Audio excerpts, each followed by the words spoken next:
Some Santa Feans are still scratching their heads over a debate they thought was settled more than a year ago.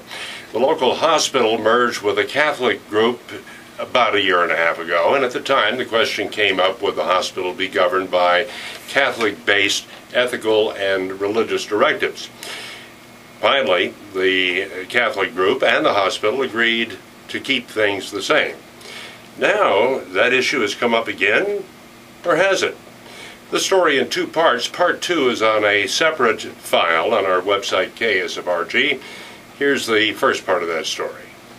We've been reporting a brouhaha brewing over a document ChristUS St Vincent Hospital of Santa Fe sent around to its medical staff who were on contract as employees of the hospital. It's supposedly a draft contract, like contracts doctors would have to sign elsewhere. This document reportedly asks that the doctors abide by Catholic directives in performing medical services. That's the very issue that caused community debate more than a year ago when the merger of the old St. Vincent Hospital with the Catholic-based ChristUS Health Group. That group operates under Catholic principles, operating a number of hospitals elsewhere. The Catholic directives, if they're implemented, could bear on whether the hospital would provide services in the area of women's reproductive health and end-of-life decisions. I spoke with Jane Wishner of the Southwest Women's Law Center to get her reaction to this question coming again for the second time in a little over a year. Well, we are very disappointed that we have heard that after promising the community and the physicians that they would not be required to sign on to religious directives, there is a contract being circulated that would require them to do so. Well, they're floating this contract. Is it simply an idea? They're calling it a draft. Why would they circulate a draft to the doctors and workers?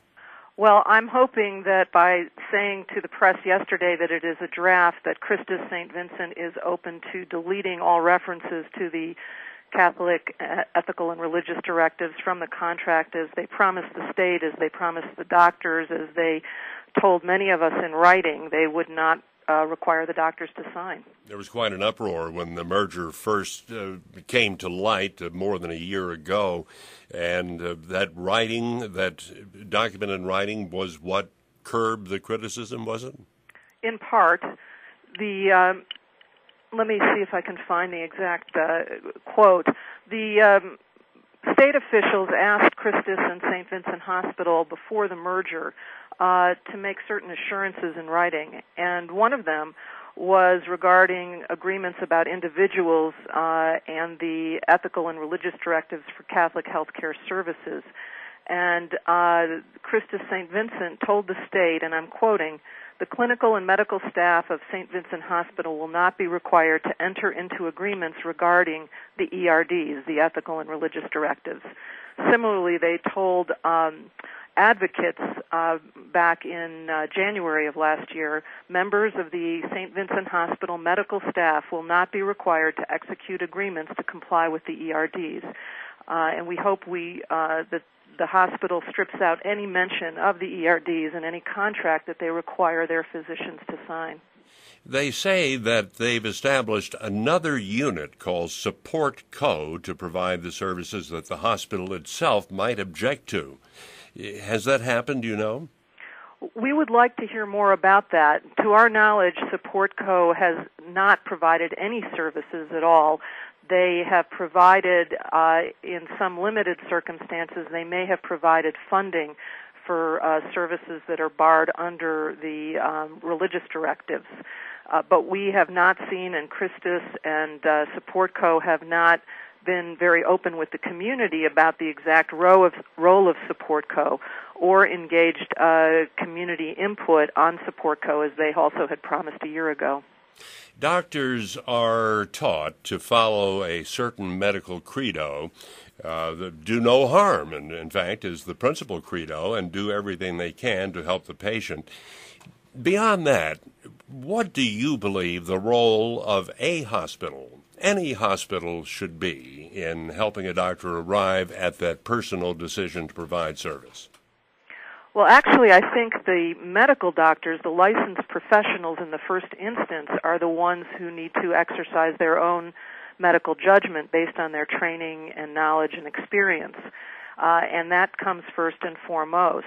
But they practice within institutional settings, and those institutional settings should enable doctors to provide medically appropriate services and information to their patients. A clean, well-managed, well-run facility with electricity and opportunities to perform medical services.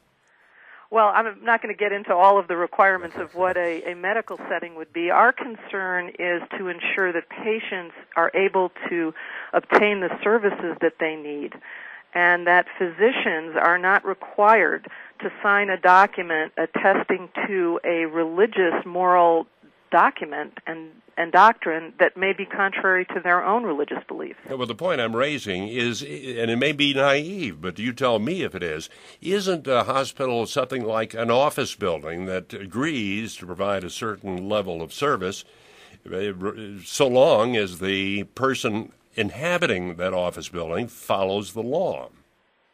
Well, I think it's more complicated than that because there are laws and licensing issues that impact both the institutions and the individuals that work within a medical setting.